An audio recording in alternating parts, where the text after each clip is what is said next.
Hello, everybody, and welcome to the Marine Board's third Thursday Science Webinar Series. This is a very special science webinar because we actually have the honor launch of one of our documents. So thank you all for being here. My name is Sheila Hemas. I'm your moderator for today, and I will go through a little bit of housekeeping rules first. If I can get my, there we go. For housekeeping rules, please make sure that your name is clearly entered in the name bar of the Zoom so that we know who's asking the questions. If you have questions, please use the Q&A, which you should see at the bottom of your screen. And if you can, please let us know what organization you're from, what country you're from, so that we know who we're speaking to.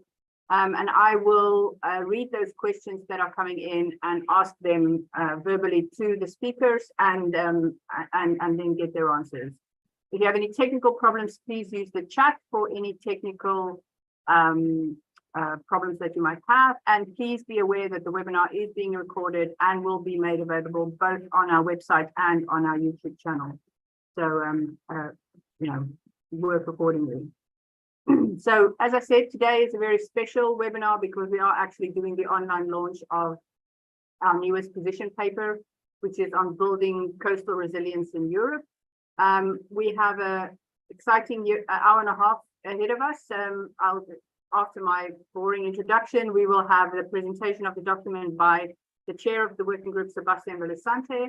And then we will have three quick overviews of the three different case studies by Eugene Farrell, Donata Kanu, and Margaret Chen. And then we will have a response from DG Research and Innovation. Ivan Conesa is actually going to give us the response from DG Research. And then we'll have a panel discussion, which I will moderate. So looking forward to it. And just who will be the players today? As I said, Sebastian Villasante is the chair of the working group. He is an associate professor from the University of Santiago de Compostela in Spain. And the co-chair is Kristen Richard, which you can see in the bottom there. She is a senior scientist in climate and environmental division from Norse in Norway. And then the three case study leads is Eugene Farrell, who's a lecturer and researcher in geography at the University of Galway. Donata Kanu is a senior researcher in oceanography at the National Institute of Oceanography and Applied Geophysics, OGS in Italy. And Margaret Chen is a professor in hydrology in the Vrije University of Brussels in Belgium. And then Ivan is obviously a policy officer at DG Research and Innovation. So that is all from me. I'm going to stop sharing my screen now. And Sebastian, you can start. Thanks.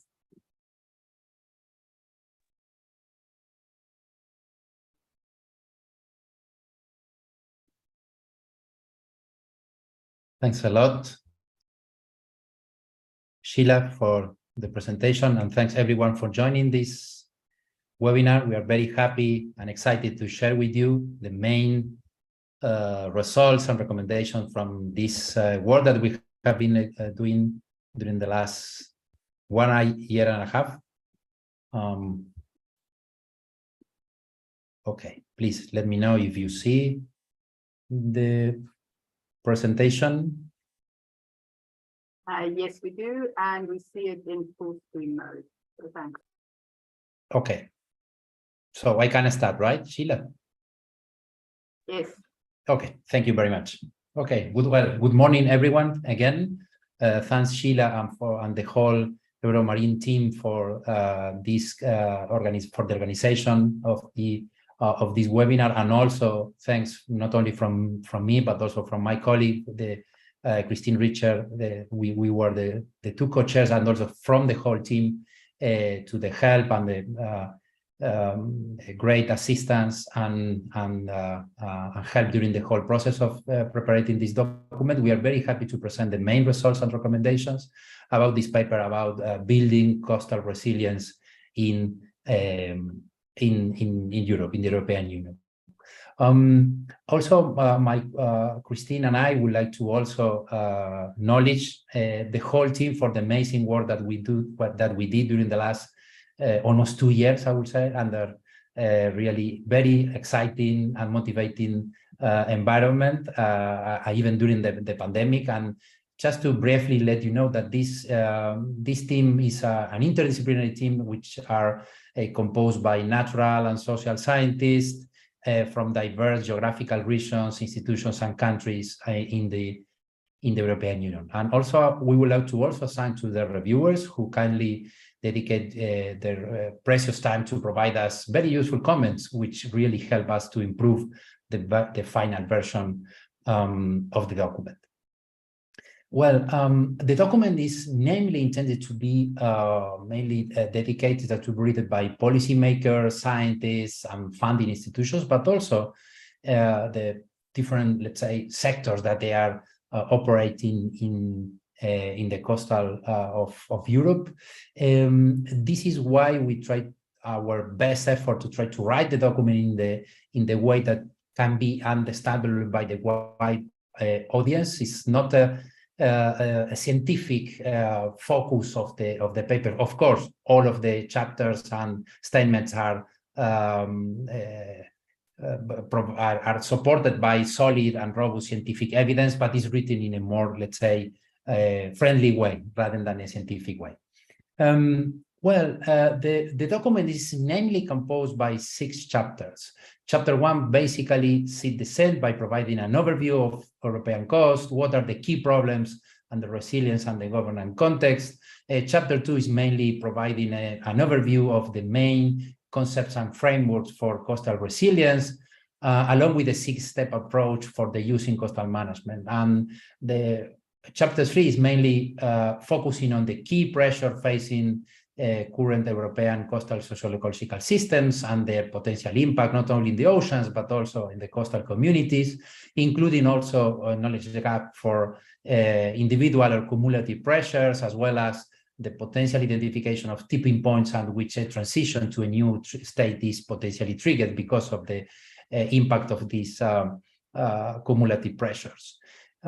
Chapter 4 presents namely key tools for building coastal resilience with a specific focus on coastal protection and nature-based solutions, as well as barriers and enablers for the implementation of these tools.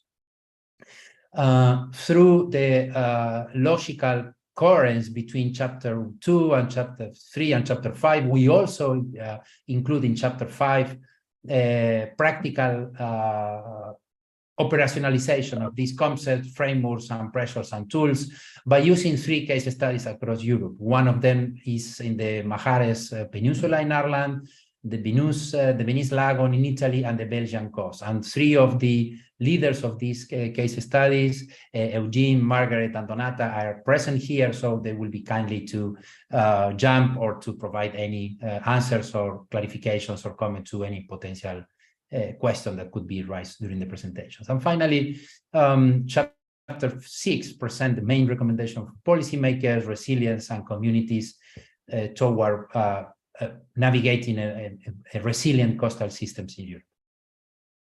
Well, as you probably know, the concept of resilience has been exponentially analyzed, and a lot of scholars have been doing very interesting research, not only from the natural science, but also from the social science. And even more recently, it has been a huge effort to try to integrate both, but there is still a consensus in which the concept of resilience needs to further provide empirical examples or case studies to try to better operationalize the concepts in trying to help policymakers.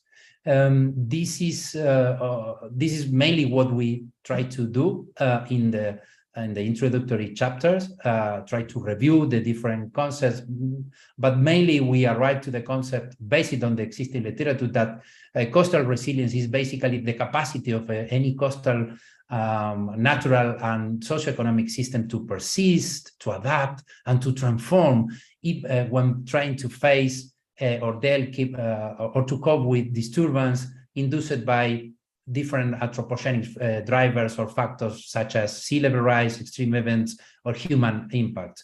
while at the same time maintaining the essential functions to continue delivering or providing ecosystem services.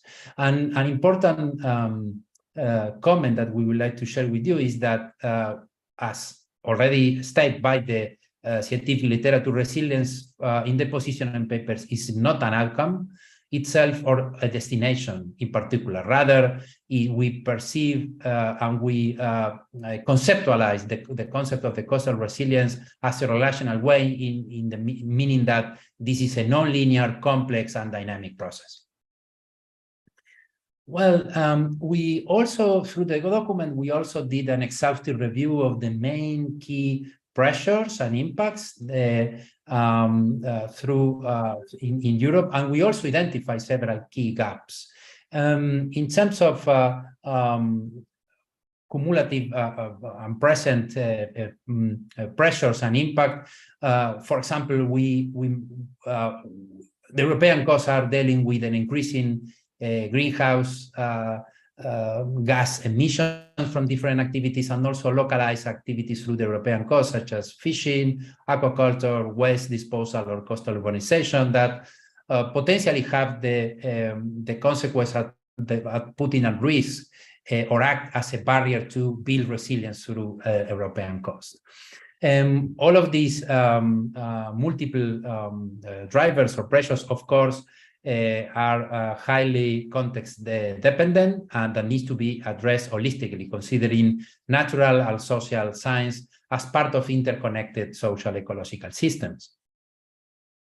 We also define and include the concept of impact, the pressures, and pressures in the positioning paper are defined as mechanisms of change of state of the natural systems, and also as a consequence of that, the cascade impact on the social system as well.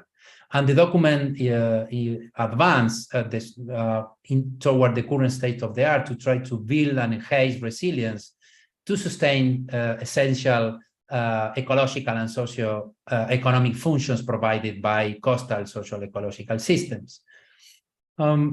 We also, in this chapter, we also identify some key knowledge gaps through the exhaustive review that we did as an expert in the whole working group. For example, that, well, we know quite well some of the single pressures on at least partially localized in some of the coastal social ecological system, but we do not have a full understanding of the single pressure on all of the European coasts, and also the cumulative pressures of them in European coast.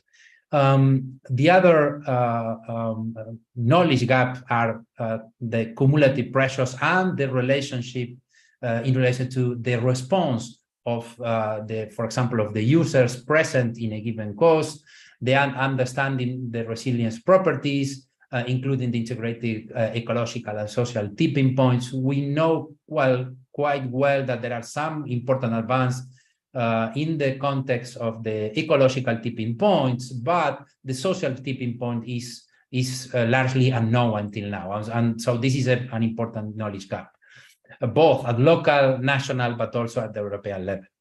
Another knowledge gap is that we need to better understand the impact on socioeconomic and human-ocean interactions, how the coastal communities try to deal with, adapt, or even transform to try to deal with the different drivers and pressures, especially to those, well, in all of them, but especially in those communities in which there are the labor opportunities are low, or are communities that has been historically exposed to migration because of this lack of opportunities, right? And this is another important challenge and knowledge gap that we need to address.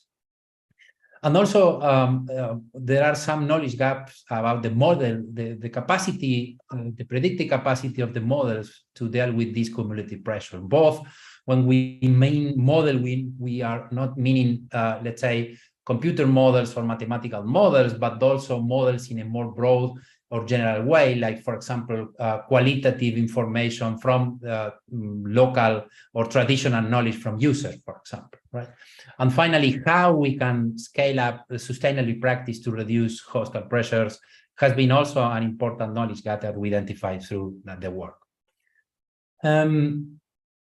We also review the current concepts, but mainly the main frameworks that has been extensively not only analyzed, studied by scholars, but also used by policymakers in Europe. Here you can see the list of the key frameworks that are highlighted through the positioning document, and that we are aware that somehow some of them more, some of them less has been operationalized in Europe, like, for example, the social ecological system framework, the ecosystem services framework, or the risk, vulnerability, and adaptive capacity framework are just some of these examples. And you will see in the document that we have been extensively review each of them and in which context these frameworks are being able to be used, not only by scholars, but also for policymakers. And basically, why we did that? Well, because we wanted to provide policymakers not only what the scientific community has been done, but also some sort of portfolio of potential options for them to try to select, depending on the key problems or resilience issues needs to be addressed in their particular context, how a given framework is more suitable to use to solve these problems or resilience issues. And well, one innovative part of this document is that we have developed, let's say, a new 6-step approach to try to build coastal resilience in European context. The first step is basically to try to conceive this management process as a long-standing and adaptive process in order to, for example, tackle problem complexity and also stakeholder divergence, considering the inclusion of different users, and also have an holistic and problem-oriented approach, which we consider that is needed to develop an adaptive, participatory, inclusive, and a transparent process over time. The second step is basically to try to promote the co-production of knowledge and potential solutions with the stakeholders through this process. Of course, different stakeholders are involved in resilient issues, either as threats, potential victims, or even both. So different stakeholders should be, in our opinion, involved in defining the issue, but also in defining the boundaries of the social ecological system to try to address these resilient issues, and also to represent their knowledge, diversity, and perceptions, trying to ensure not only equity, but also transparency over the whole process. Step 3 is namely to try to define the resilience issues that needs to be addressed and select which are the most appropriate frameworks to be used. Here we are thinking on key elements or questions that could potentially guide the discussion of the policy makers, like, for example, what are the most important to people, what is most likely to be changed in the particular context, what enters into our management capacity, or these are just a couple of examples that can help policymakers to guide the discussion through this approach. Number 4 is about defining the system, defining in main components, which of course can vary in terms of spatial scale, the key process, and how they vary over time. So for us here is components may consist, for example, of river basin, habitats, animal or plant plant communities, and also individuals, local communities, associations, or institutions. And here we suggest to use what we call the concept of problem sheet, right? Is namely to try to define a spatial unit, focus on the resilience issues that need to be solved, rather than on a geographical boundary, which can be potentially useful to determine these components. Number 5 is to identify and provide specific tools, like, for example, nature versus solutions, green infrastructure, or other technical interventions or policy options, try to include in adaptive, cross-sectoral and current policies. Also, of course, including capacity building and public awareness. Of course, the most suitable tools or that have the capacity to provide concrete solutions depend on the resilience issue that needs to be addressed and the characteristic of the coastal social ecological systems. And of course, probably the most efficient solution could be or are often a combination of the different tools that can provide a concrete solution to this, let's say, resilience issue to be addressed. And finally, step 6 is choosing the tools that will need to be implemented, right? Possible management options should be selected according to, for example, criteria such as expected efficiency for achieving resilience, the social acceptability by users in a given community, or the financial capacity or technical capacity of the users to be implemented. We also identify some barriers in order to build coastal resilience. Here we have just summarized the 2 of them. One of them is related to the governance pathways to build resilience, like, for example, how resilient are human or coastal communities. The scale and the level of actions, well, potentially have the capacity to act as a barrier and also as an enabler to build coastal resilience, and also the policy coherence, integration, and implementation of the different policies at the multi-level usually, as well as the existing or available financial mechanisms to support the implementation of the different potential tools and solutions. And the other theme or topic that we identify is the observation, monitoring data, and models, right? Of course, in Europe, we have an extensive and increasing and very sophisticated tools and models to, let's say, know the current state of our coast. Of course, we need to still improve our capacity to have, for example, coastal communities react to the change that are happening in the ocean and our coast. But in any case, there are some, let's say, monitoring services in terms of ecosystem services that needs to be implemented or improved over time in order to try to tackle some barriers, because this could also act as a challenge for policymakers. Also try to have an holistic and integrated data set. As I said, we have, well, some quite good environmental data set, but the social data is still a challenge, at least for some of the economic activities.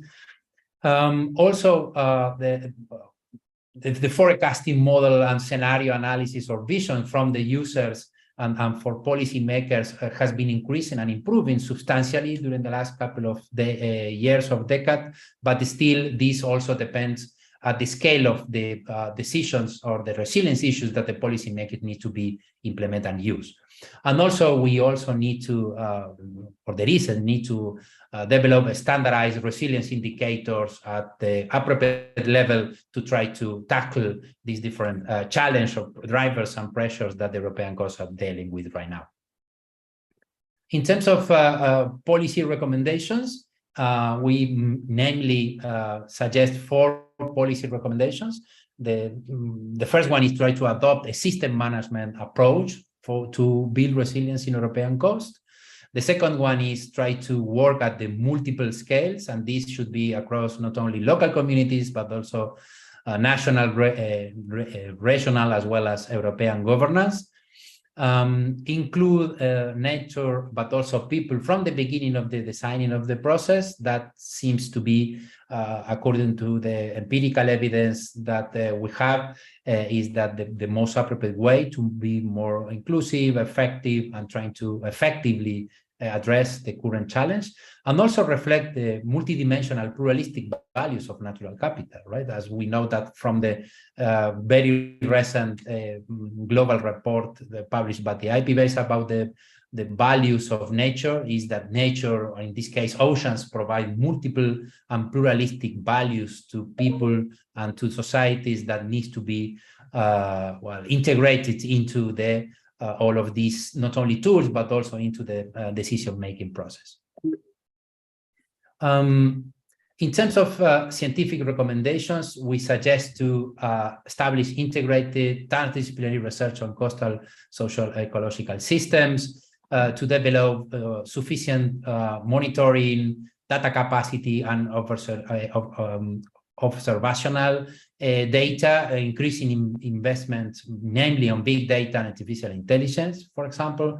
Also to develop and operationalize standardized coastal resilience indicators, and we suggest through the paper to, for example, develop a pan-European network or framework to develop clarity and standardization in the definition and the operationalization of these indicators to put in practice. And finally, to improve our model prediction capacity, both for the cumulative pressures on the coast, but also on the coastal communities. In terms of the coastal protections, as we said, in order to make informed decisions, we believe that is needed to develop an inventory that includes information of various strategies, like, for example, efficacy to build and enhance resilience. What are the impacts on coastal ecosystems, including not only natural, but also socio-economic impact, and also have a long-term perspective and value in preparing for key potential challenges like sea level rise, extreme event, and also changing the socio-economic conditions of our coast. One of the potential solutions, as we said in the beginning, is nature-based solutions. This has been demonstrated to be a good and an appropriate potential tool to be implemented in Europe. Through the report, we include some of these examples. Through the case studies, my colleagues also will talk a little bit more in detail about this, so I will not spend too much time on this. And in terms of the scientific recommendation in relation to nature-based solutions, we suggest through the position and paper that the policymaker would potentially be implementing not only seaward, but also hybrid and landward examples of nature-based solutions, of course, depending on the socio-ecological context and the resilience issues to be identified and addressed. In terms of community recommendations, and in trying to do this effort to integrate natural and social and scientific knowledge, we need to, in Europe, to try to better integrate the different perceptions and especially the knowledge system for all interest parties to have a clear, honest and transparent process, to develop also current national coastal plans with coastal communities as one of the key or the core actor to be included through the different coastal plans, to co-design citizen science initiatives that several of them have been already successfully developed in Europe to collect, understand coastal data and also resilience issue. And all of these aspects will have the capacity to enhance our adaptive capacity of local communities in Europe. And now I give the floor to my colleagues, to Eugene, Margaret, and Donata, to please explain a little bit more the case study. Thanks a lot. Please, Eugene, the floor is yours. Thank you, Sebastian. I appreciate that. I'm going to give a very brief description of one of the case studies that's in the document. It's of the 3 case studies, it's definitely, in terms of scale, it's very small, it's very localized, which in essence is the key to the story. Is it's place-based, and it deals with one community in the west of Ireland. Now you can imagine the west of Ireland, it's multiple pressures on these communities. You have the physical pressures of storms from the Atlantic, where we're riding the pathway of those every winter. And then we have sea level locked in long term, but also many of these places have socioeconomic pressures, especially tourism in the summers, where you have a huge, what you're seeing there on the picture on the top right is a tombolo, the Maharis. It's a narrow peninsula, a population year round of about 300, give or take. But then this is multiplied in orders of magnitude in the summer. And so there's fierce pressures in the summer months on these ecological systems, especially the places features multiple areas of protected dunes. And so I've been working with this community for 7 years now. They mobilized in 2016, so it's a very young story. It's just beginning, but the take-home message is this community has been incredibly successful. They've done multiple actions to mitigate local issues, whether it's the road being closed by storms, whether it's people pressures from parking during the summer, whether it's dune restoration through nature-based solutions. They've done all this work, and they're a brilliant example. In Ireland, they're being used to actually drive new coastal policy, which doesn't exist. But there's a flip side. They're actually, all the work that they've done is on them on themselves. They have to learn themselves. They have to go find funding themselves. They have to find expertise themselves. So it really showed up what happens, the potential for communities to make change for the better, not only just through the physical environment, but also their heritage, by embracing their heritage. But it shows that they need support. And Ireland, we're certainly behind in that. And if we engage with communities, they can articulate a great vision, and communities want to engage. The question is providing structures and forums for them to do it. And so the Maharis is a story about that. I'll be presenting a longer version November 16th through the European Marine Board if anyone is interested in that. Thank you, Sebastian. Thanks a lot, Eugene. And I give the floor now to Donata. Please go ahead. Hi, Sebastian. Hi, everyone. I hope you can hear me well, since I'm in Napoli and we had this earthquake exercitation today. And yes, the case study, the Venice Lagoon case study in Italy was included as it is a well-known, well-studied ecological, economic, social, ecological system, is a UNESCO heritage where efforts have been made to work coastal resilience nowadays, but also in historical times. And these case studies allows us to highlight both achievements and gaps toward coastal resilience applications in practice. And in this position paper, we presented the main characteristics of this system in terms of pressures affecting it, like silting, erosion, eutrophication, dystrophic events, contrasting economic interest provided by tourism versus conservation, for example, the problem of mass stirring, high waters, fisheries, and pollution. And also we highlighted that concepts and frameworks have been applied to assess coastal resilience already, like the DPS-IR approach, the integrated coastal zone management, including economic and social ecological studies.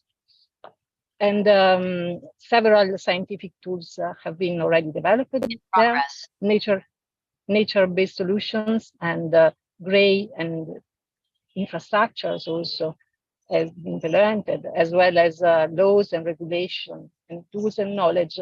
But still, coastal resilience, even if it has been constantly searched, we still have some pressures and internal inefficiencies that continuously challenge its achievement.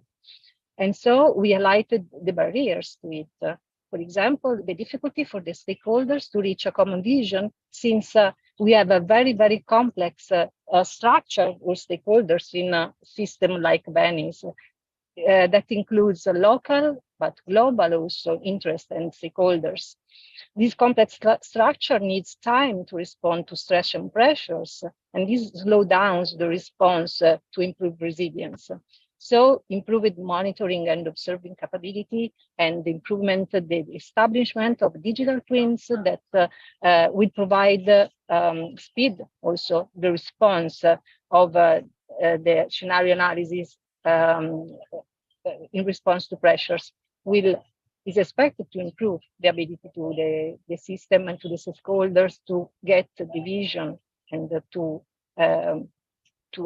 understand and to share a vision, to reduce uncertainty and to create a forum that will enable and improve more the system to achieve the coastal resilience.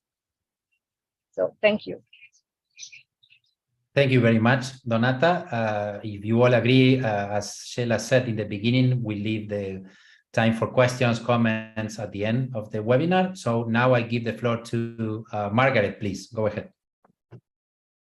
Thank you, Sebastian. Well, the case study for the Belgian, Sebastian, would you please move the slide? Yes, thank you. Well, the Belgian coast is 67 kilometers long, and it is part of the Southern North Sea coastal line system. The pressure on the Belgian coast are both natural and anthropogenic. The long-term sea level rise is estimated at 2 millimeters per year for the last 100 years. Storm surges occur at least once per year, which often cause very significant beach erosion and increase the flooding hazardous. The coast was also substantially modified in the mid-19th century when coastal protection and polders were built to accommodate growing needs and shaped the natural coastal environment into a man-made environment with great infrastructure for coastal protection. The Belgian coast, though small, but it is very densely populated, with around 1/3 of the Belgian population live in coast towns and cities. And more than 50% of the coast area is intensively used by maritime transport, commercial harbors and ports, marinas, tourism, and recreation. And the low-lying polders for the inland are mainly used for agricultural purposes. Regarding the concept and the framework adopted for coastal resilience, the available data indicates that 50% of the coast is actually in an erosive state, 20% is in accretion. To protect the coast from erosion and flooding, the risk, vulnerability, and adaptive capacity framework has been applied. In 2011, almost 13 years ago, Flemish Master Plan for Coastal Safety describes the measures that need to be taken by 2050 to adequately protect the coastline and the adjacent low-lying polders against a storm surge with a return period of 1,000 years. During its implementation phase, the safety of the complete coast has been reassessed every 6 years and also after severe storm events. The assessments include updating the flood maps and also calculation of residual risks after the implementation of these safety measures. In order to build a coastal resilience with climate change and sea level rise facing this coast, protecting the coastal region against the storm surges and flooding is a top priority for the government. More than 100 gruins, dikes, piers, seawalls, jetties, and breakwaters, like many other coastal regions, have been constructed. These are kind of a great infrastructure. There is an increasing trend in recent years to use nature-based solutions, practices, and operations such as beach and dune nourishment, underwater nourishment, dune for dike, complemented by engineering approaches when necessary to reach the safety level. Okay, this is a very short introduction about the Belgian coast. If you have questions, we can discuss during the Q&A. Thank you, Sebastian. Thank you very much, Margaret, for your presentation of the case study. And just to end our presentation, just to remember you that please, if you're interested to download the position on paper, here is the QR code, and you can download, and also in the website of the Euromarine Board. And now we finish our presentation. Sheila, I give you the floor to you, please. Thank you. Thank you very much, Sebastian. If you can stop sharing your screen, and I think Ivan is there. Thank you. So now we will give the the floor to Ivan because they have had a chance to have a pre-read of the document. So Ivan, it would be nice to hear what you guys think of it. Thanks. We can't hear you yet, just so you know. Yeah. There Thank you, Sheila and Sebastian, Yeah. and our previous intervenant.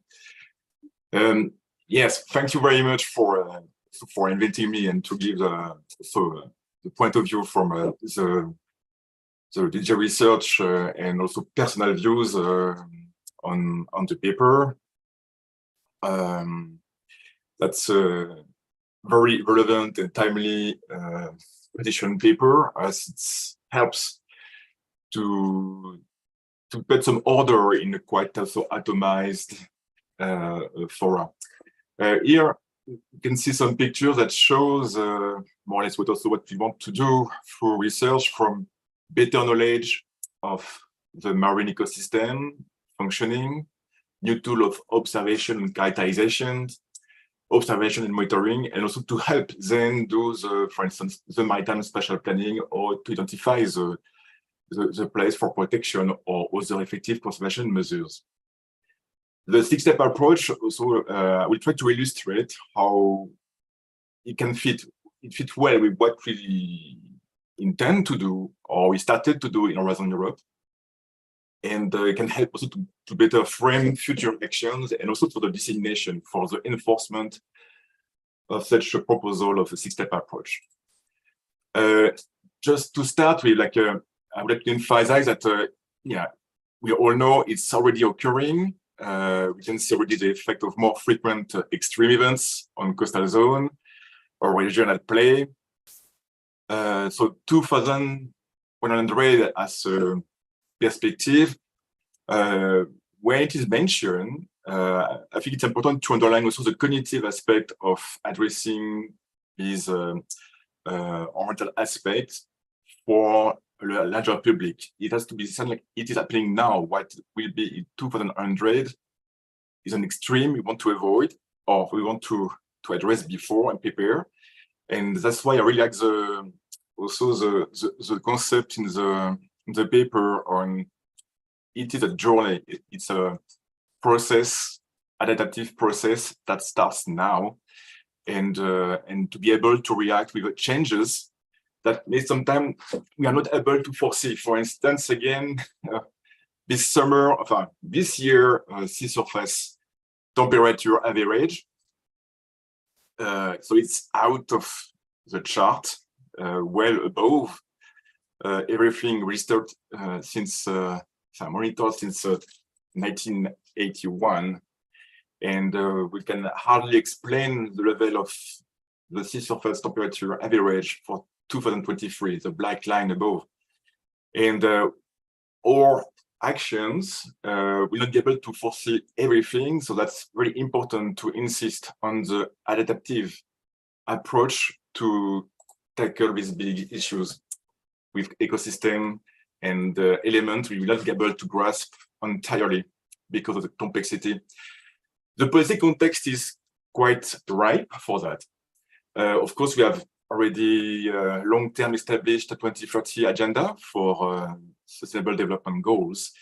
We had Aichi targets, now the Kunming-Montreal Global Biodiversity Framework, and the European Green Deal, which proposed its originality is to propose different strategies and target which are supporting each other. So we have, of course, the EU biodiversity strategy for 2030, but together also with the climate adaptation, which also will build thanks to targets of protection or restoration, for instance, but also climate adaptation. We learn from improving knowledge and of process of adaptation at ecosystem level as well. The zero pollution targets, the farm to fork, industrial policies, and so on. It's still a challenge to bring and coordinate different sectorial policies with mutually supporting targets in different sectors. It's still and they have work to do.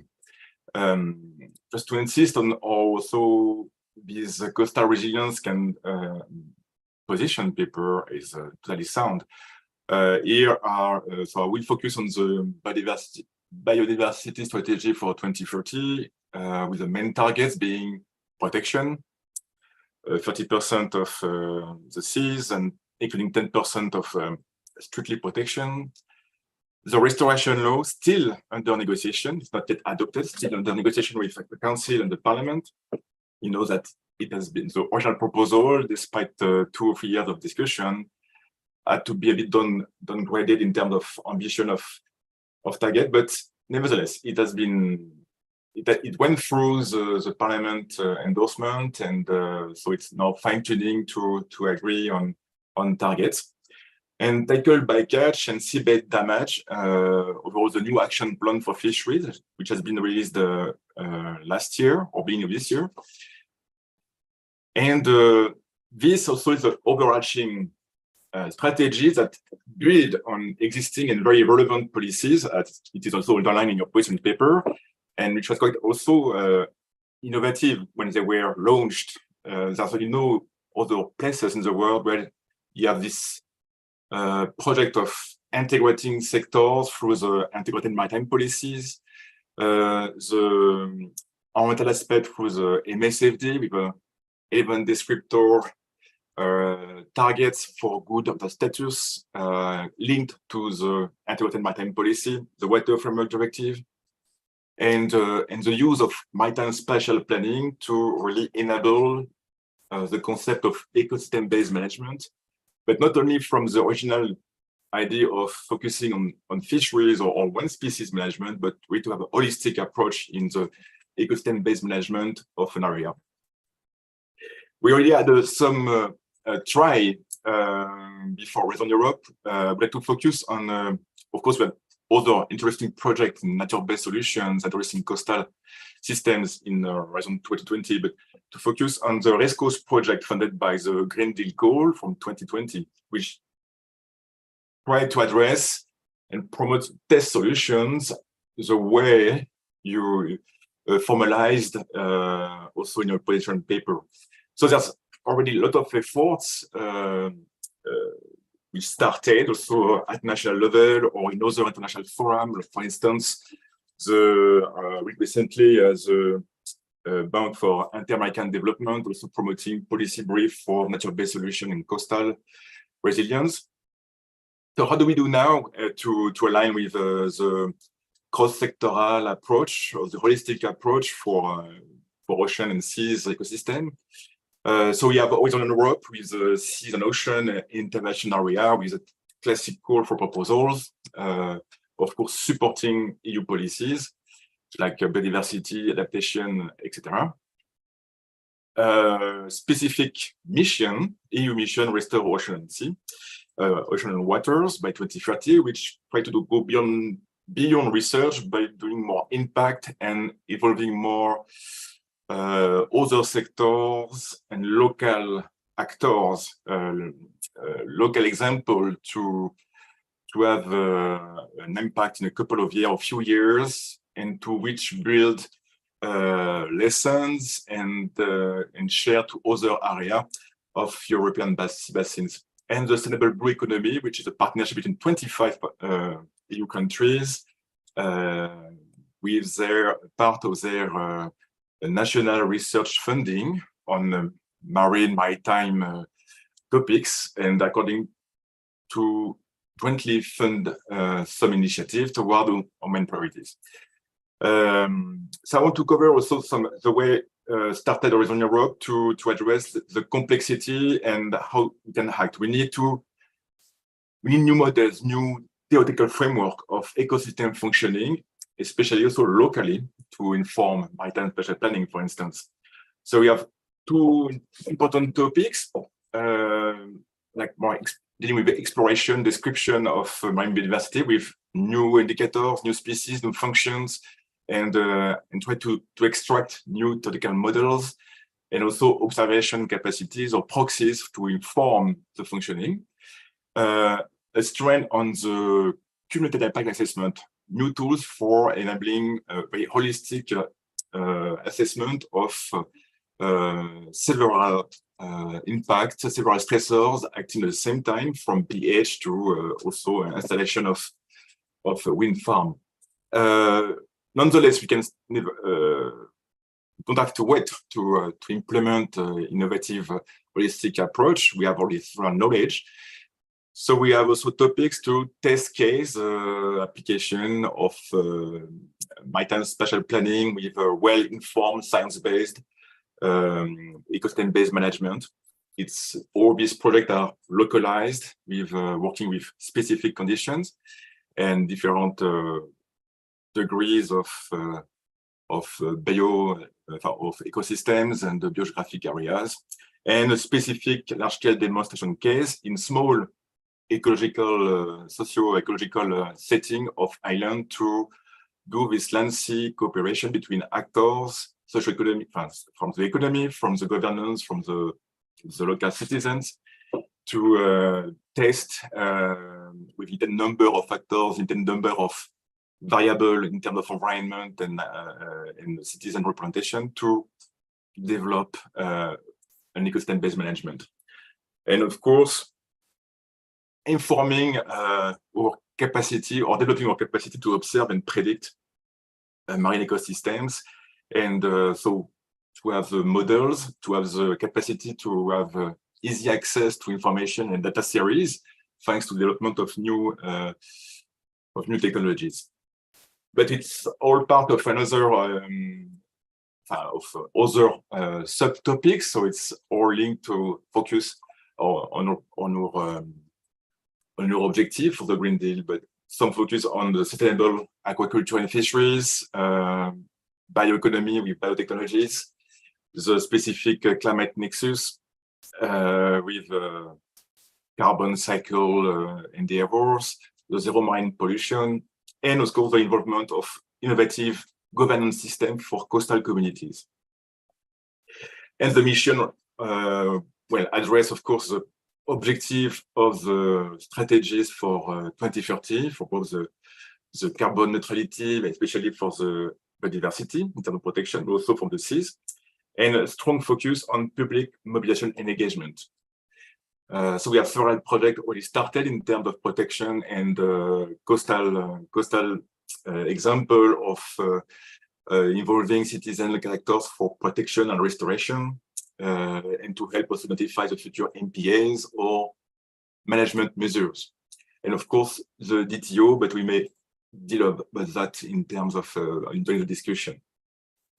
So I have a few questions to finish, and more personal views is, and what is very important underlined in your question paper is to break the silos. We need to integrate different knowledge from ecology, physicochemistry, hydrology, observation, modeling, and land uses.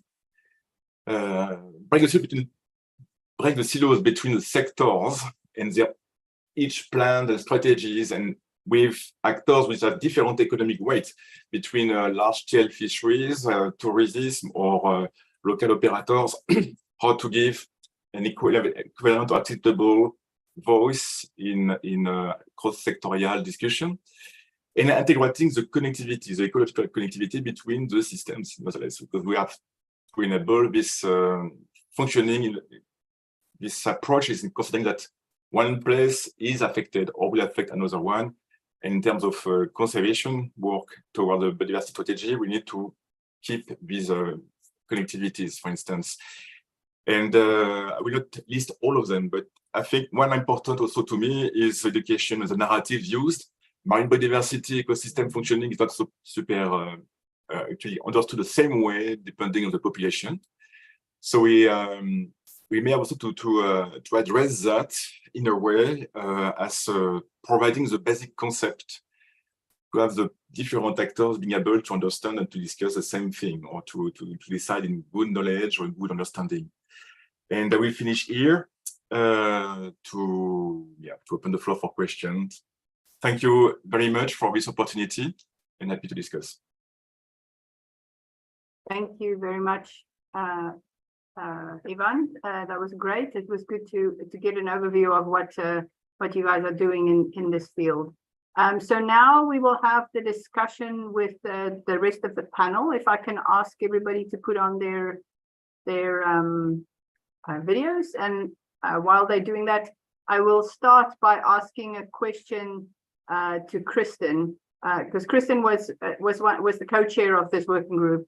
So I think it's only fair to ask you the first question here, and I'll ask a question that I guess we can ask all the authors of this document, but I'll ask you first. What do you think are the main take-home messages that you have out of this document? What are the key messages that you think came out of this for you? Whenever you do a document like that, there's always new things you learn. So what do you think are the key messages for you? Yes, thanks, Sheila, for these questions. And there were indeed very many new things for me to learn, because I'm a natural scientist. My research focuses on sea level change. And naturally, I approached this working group with a very narrow-minded view that sea level change is the most important threat, or the biggest threat to the coasts. And that's, of course, true. It is a very big threat, but there are so many others. So Sebastian, he pointed out in his presentations that there are many, many pressures driven not just by climate change, but also by us, by agriculture, fisheries, tourism, and so on. So what I learned is there are multiple pressures across many temporal and spatial scales. These pressures, they are not independent, they interact with each other. And with all these changing drivers, they interact in ways that we might not have seen before. So they might create, they are cumulative. So they might actually create pressures that we have not seen before. And anticipating this is really difficult. So there's a lot of uncertainty, I think, that policymakers need to face and need to work with when it comes to adaptation. And this is a challenge in itself, so the uncertainties, but also the variety of pressures, because the responsibilities of dealing with these pressures, they lie within very many different institutional bodies and entities, I learned now. But to tackle those institutions, they need to communicate, they need to cooperate. And I think this is a challenge. I'd like to just briefly mention a small example from Norway, where I live. Sea level change has never been such a big problem because land is rising, but slowly people realize it may be a problem. But nobody has the responsibility to deal with this. So just finding the institution that actually deals with this, takes responsibility, making recommendations is very difficult. That's just a tiny example. So we need cross-sectoral cooperation also for this. And lastly, I think what's really most important is this co-production or co-design. So really just also incorporating the people, communities, I think. Ideally, of course, from the beginning, but in many places, adaptation is already on its way. And I think in these cases, we need to communicate very clearly why we do what we are doing and why this is actually beneficial for everyone in the long term. Because in the short term, there will always be winners and losers, which seems unjust and unfair and might reduce the acceptance of these solutions in the communities. And we need the communities actually to implement solutions, especially when it comes to nature-based solutions that might seem a bit out of the box for many, and it's maybe not obvious why those solutions are being chosen. So I think communication and really including communities is very, very important too. So that was also for me a key message coming out of this work. Yeah. And I'll stop there. Thanks, Sheila.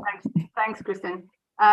For those of you online, you'll see that we also have Remy Mongrel, who was one of the working group members. And Remy, I guess I might ask you the same question if you want a moment to think about it. I'm happy to give it to you because I also have a question for Ivan that follows on from what Kristen just said. So think about what your take-home message was, and then I'll ask Ivan. And it's really a follow-on from what Kristen just said about getting the communities involved from the beginning. And I was wondering, you mentioned quite a lot of projects that are ongoing right now. And I know that it's really hard sometimes when you write a proposal to be able to do the pre-work, because you kind of have to make the proposal scientifically sound, but you also need to know what the community wants. So is there a way that the Commission is thinking of how to make that happen? I know, for instance, in Belmont Forum projects, you get some pre-funding to have that discussion before you write the grant, but I'm not sure if there's something like that happening with in DGRTD. Not this way, or we cannot. We have some limitation in the way funds from research budget can be used in terms of preparation of proposal of topics. That's not possible, but we do have CSA, support action, for helping transfer of knowledge or creating knowledge hubs or community of actions. Nevertheless, we saw that there are several actions going and started before having a national or even European focus or support.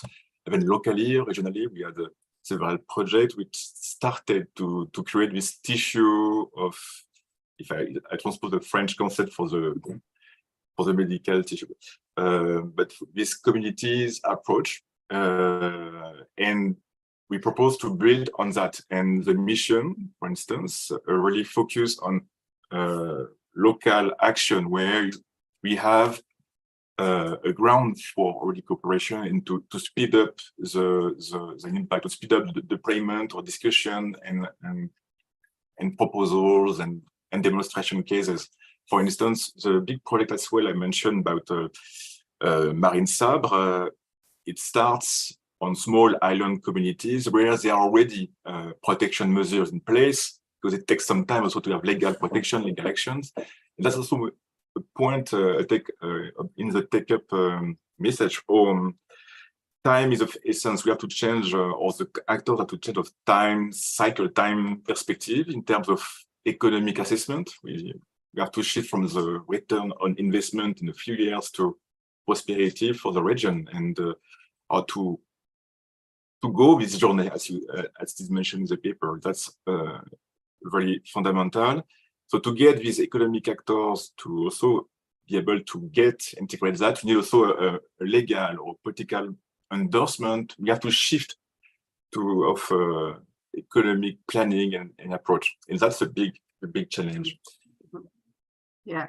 So maybe a good way to think about it is, if you are working in this field of coastal resilience, getting involved with the lighthouses and getting involved with the mission is actually a good way to get involved with your local community, so you can already know what the problems are before you have to put in your next grant. Maybe that's a way to think about it. And if I can abandon that, is the purpose also of the lighthouse, and to give the visibility of action through the mission label and lighthouse is to several events regionally, but also in other sea basins, and to make them known. And like the local action are also recognized at some level, and their experience can be shared, and to save time and money also, an experience to share them. So it's, if I can also abound in terms of to contribute to the mission charter, like every other initiatives, which is not specifically funded by European project, also are contributing to the mission objectives. So it's a call also for all national, regional initiatives to be part and to share their experience and to provide a better impact for avoiding duplication. Yeah. Thanks. All right, Remy, now you've had enough time to think of my question. Okay, thank you, Sheila. So what would be my key home message from this report we have done together? I think that there are several ones on we provide recommendations which are all take-home messages. They were intended to be take-home messages, but perhaps I would add one specific message which concerns this very issue of resilience, which is basically to deal with complexity of the situation, complexity of issue, multiple interactions, multiple stakeholders on multiple social issue, as Christine emphasized at the end of her own intervention. And I would say that what we try to provide with this document is a kind of tool to help managers and stakeholders who are involved in this resilience issue not to be afraid of complexity. You will have to address complexity, but don't be afraid of complexity, because there are a lot of things that have been done and that will be done by stakeholders, by managers, by scientists, and I hope we have contributed as scientists with this report to help people navigate the complexity, reduce the complexity, and finally find a way to be able to address efficiently this resilience issue. And you can think at this report with this general idea. Yeah, thanks, Remy. Indeed, I think one of the things that that's quite important to be aware of is that this document is really written for anybody to read. So there's quite a lot of concepts and theory in it, but it should be understandable to everybody. We have a question in the Q&A. Thank you very much for the one person who's asked the question. Francisco Taveria Pinto asks, how can this approach of building coastal resilience be applied in more energetic coasts? And maybe, I mean, Eugene, maybe you're a good person to answer that, because the west coast of Ireland is a very energetic coast. Yeah, thanks, Sheila. I mean, there's lots of different energies, different coasts. In terms of the northwest of Europe, we have high energy in terms of the ocean activity.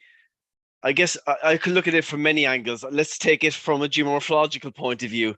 That's how it's meant, yes. Okay, so first of all, those beaches, and there's been work done in Northern Ireland, and these beaches are in equilibrium with these high energy conditions.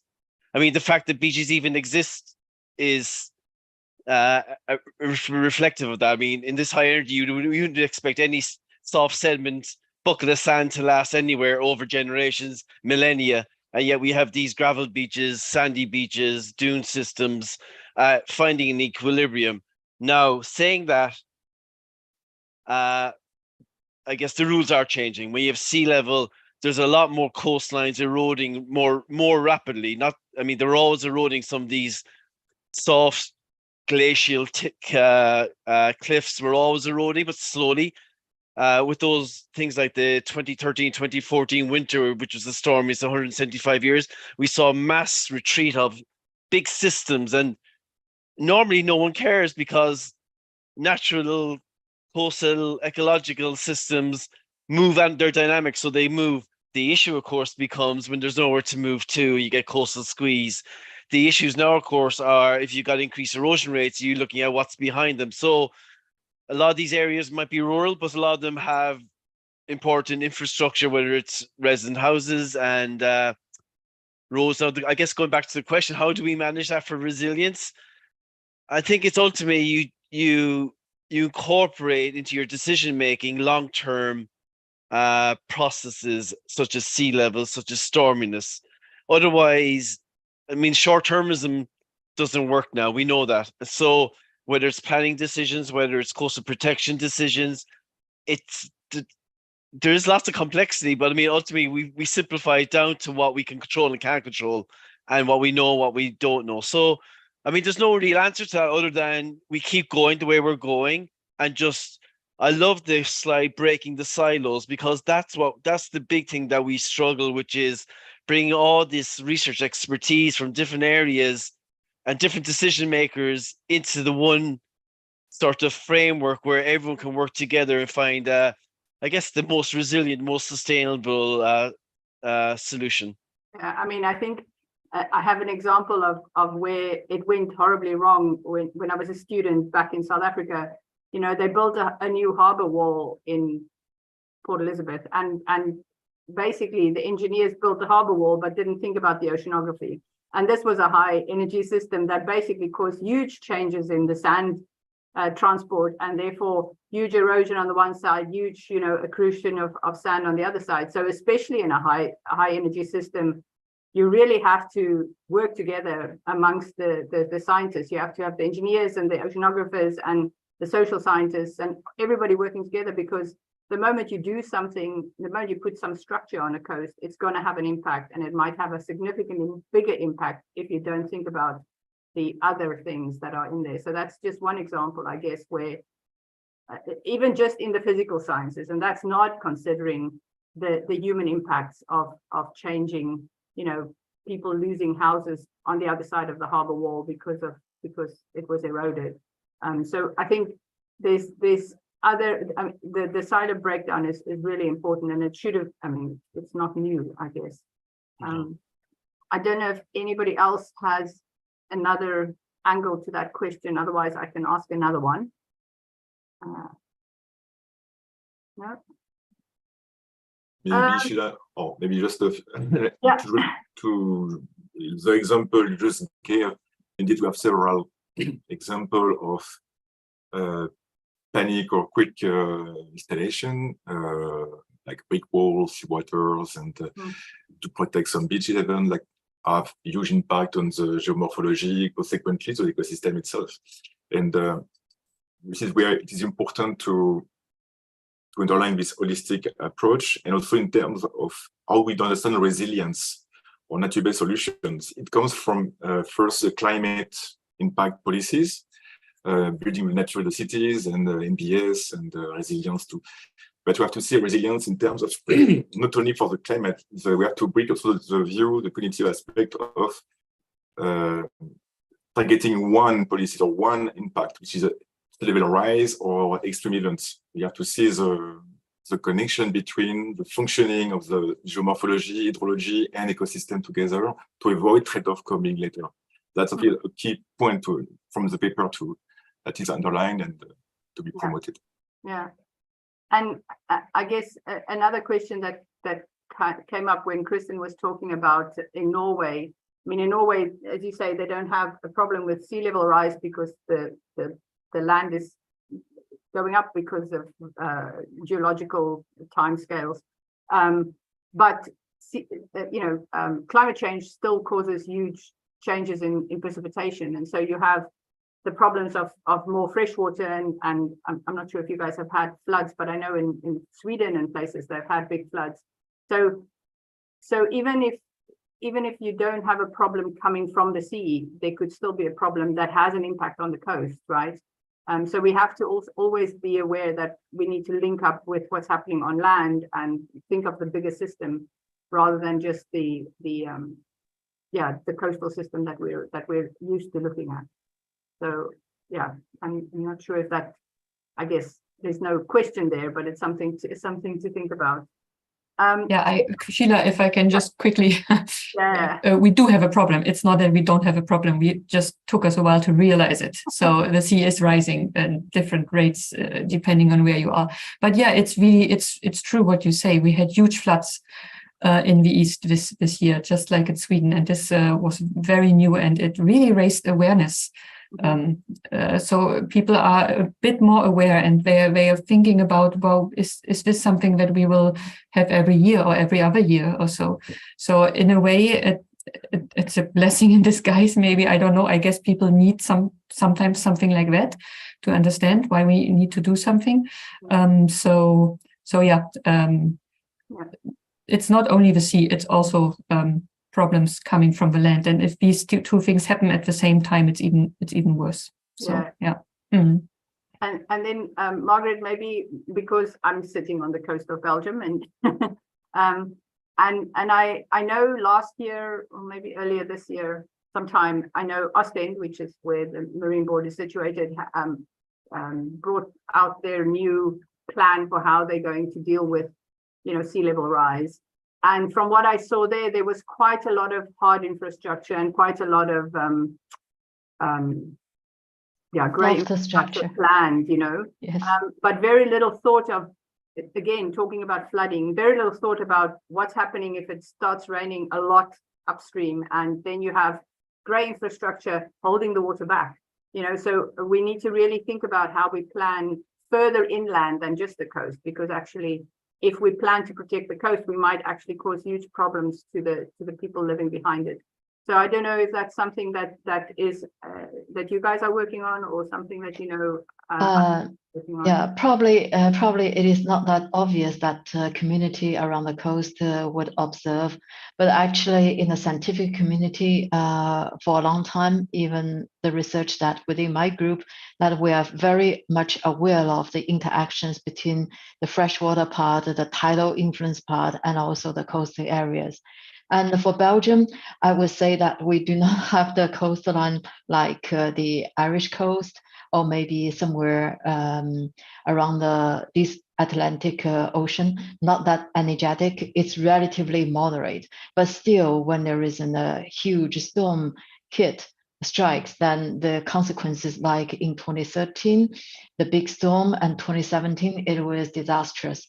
And I would say that one of the approaches have been mentioned a couple of times here, that you really need to have multi-stakeholders involvement. It's in the co-diagnosis, co-creation, and co-solving. Not only the inland part, for example, well known that in Belgium, we have a very well-performed harbor, Antwerp Harbor. It's very important for the economy. However, to maintain the harbor proper operation and also the navigation from the sea to the port, you need to maintain the navigation way. And to navigate and to maintain the navigation way, you couldn't avoid the maintenance region and things like that. Then that has also a kind of effect on deepening the channel, and then you will have to take into account the interactions between tidal movements going out and coming in, and not to threat the inland or more upstream, vice versa. So actually, there are research and discussions ongoing to create a different to create different zones for flood control. There also works ongoing. I would say that Belgium has been doing quite well with regard to at least the scientific community, with scientists, engineers, and ecologists, biologists, and working together. Indeed, there is a very strong interactions between the upstream, downstream, and everything in between. Yeah. And then I guess Ivan mentioned also, you know, needing to have citizens engagement, and needing to really make citizens aware of the issues and citizen science. I'm not sure if anybody, I know Eugene, you've mentioned that it's a local, your case study was a very local case study with lots of people on the ground, but I don't know if other people in the area are involved, or Donata, in your case study, whether, you know, how much citizens are aware of the issues. I mean, in Venice, you can hardly miss it because the water is there every 6 hours, but that the fact that it actually has, you know, it's getting worse. Is there awareness raising in your area? Yes, I guess so. Also because we had a very big flooding last spring in May. That the very big flood in the port plain, and so the awareness is getting more and more spread in the communities. I will say this, and from the other side, I think that we still need to improve the narrative capacity, as Ivan pointed out in his last slide.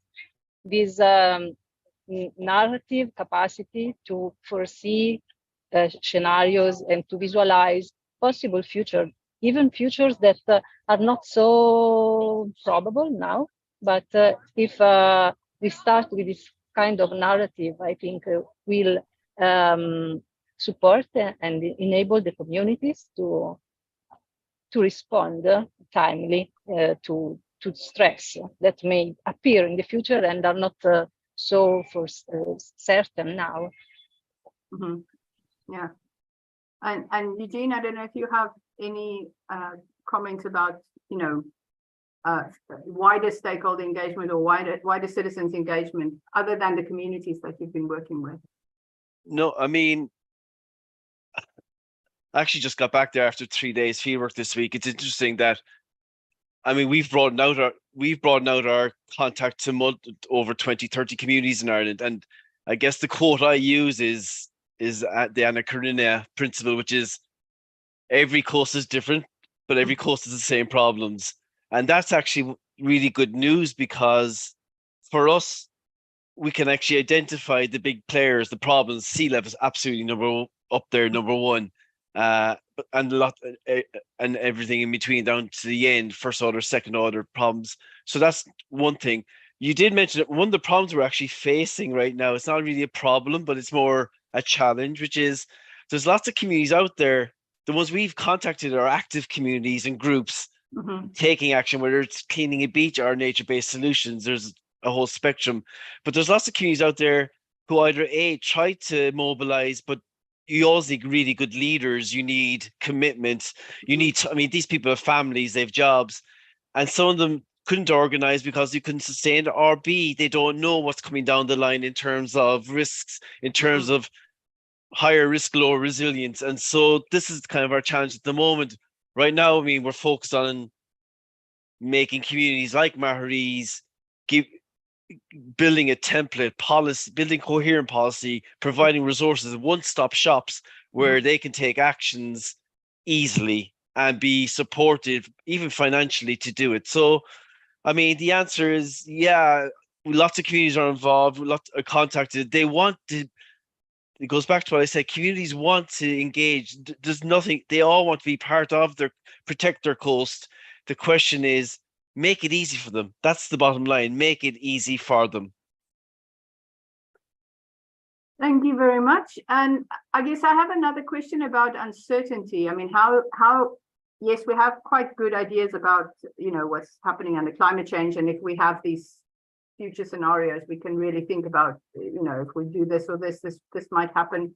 But how do we make decisions and build, you know, resilient coasts if we have this uncertainties? How do we deal with that political uncertainty, physical uncertainty, you know, uncertainty about what's really going to happen under climate change? Do you have any ideas of how to do that? I'm not sure. It's a really hard question. So I'll ask Sebastian then. Thank you, Sheila. But I will love to collectively try to answer, or just to address or reflect collectively on this, because this is, in my view, this is like a $1 million question, right? Well, I will say that to quickly react on that, I will say that, well, first of all, developing these tools or frameworks to holistically integrate ecological as well as social aspect, like you said, political instability, not only thinking in Europe, right? But or you know, or some, let's say, regulation that they are not compliance by some users, for example. That is a first basic step, I would say. Another step is that we commented through the presentation is about to try to further work on, or especially an empirical work on trying to determine social tipping points, like a zone of tipping points in which the policymakers are able to identify or to move into this zone, right?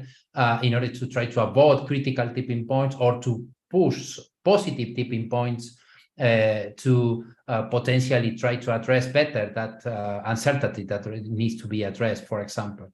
That these are just two very basic. One is very basic about the holistical integration, and the other one is, I know that is more complex, but at the same time is more realistic to really move forward into a more effective way to try to address uncertainty. I don't know if anybody else from the working group wants to have a go at answering that. I think maybe has a comment. Yeah. But it's indeed it's $1 million and question. We have some tools. Well, first, we can start from, we can already observe changes that are negative for the people living there, in some places. storms, erosion, etc., reducing the value of their house. We can see the price of insurance company increasing. So these are drivers, like something happening. So maybe to speak also about resources or the value of what people invested is going to be worse. So it's also a bet of it's better to do something beneficial that costs money, but that has the potential to save a lot of money in the future, or lives even, or even prosperity. And the tool of risk assessment, risk ponderation, some are presented in the question paper, and we still work on refining this. Of course, we will not be able to describe and forecast everything in natural environment, the chaotic system, but we have to accept that it's better to bet on something positive that that may be useless at the end, but we'll never know, because if we don't do it, it may have been very useful.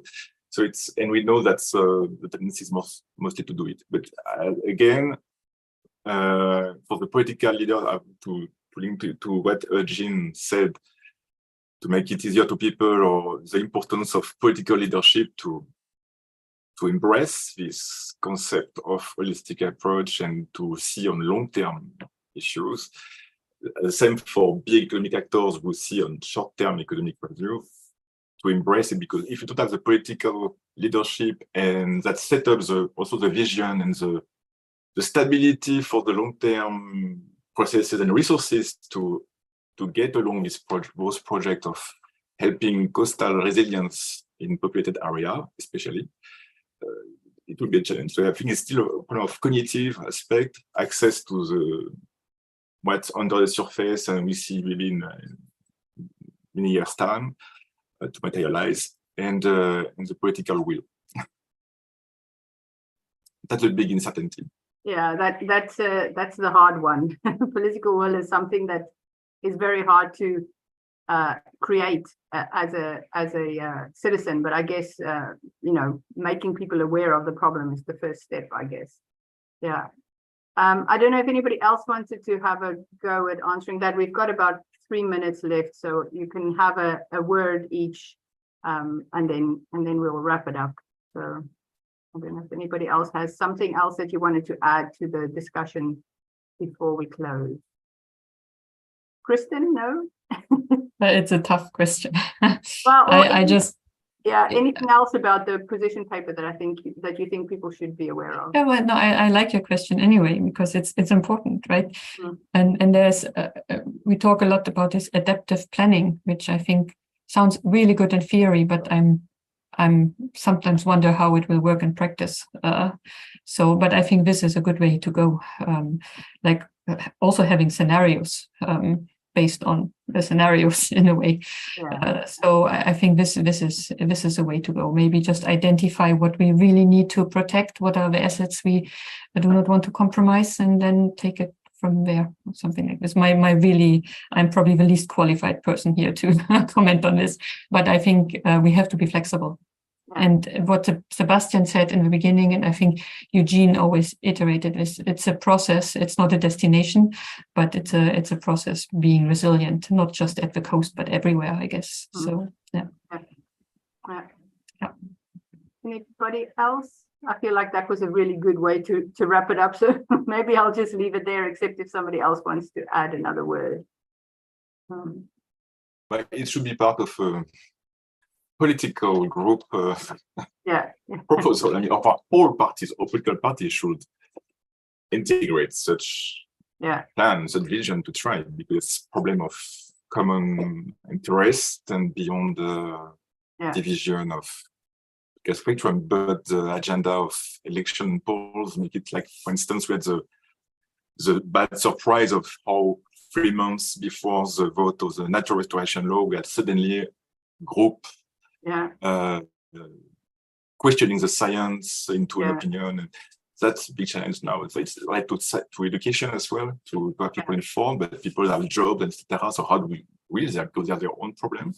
And but to show them, for instance, like to have nice beaches in the south of Europe in the summertime, most people don't know that there are huge engineering works, civil works, to bring sand and to make the the beach look like it was last year. Yeah. Previous year after the winter of erosion and storms, and people don't know that. Yeah, I think indeed, I think we have a big job to do to make people aware of you know, what it takes to make to live the way we live in Europe. That's for sure. Yeah. All right. So with that, I think we reached the end of our time, and I really want to thank you all. I want to thank the working group who's worked really, really hard to bring an amazing document, which I think is going to be very important. We will be creating a policy brief, which will come out sometime in the new year, which will be a smaller document just with the highlights.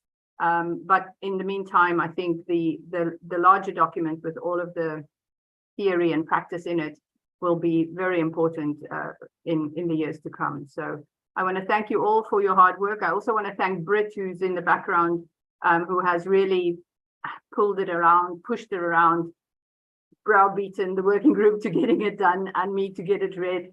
And thank you very much, Ivan, for your responses and for your comments. I think it was welcome. Thank you. It's a great job, and also reiterate my congratulations and for this fantastic work and our meeting.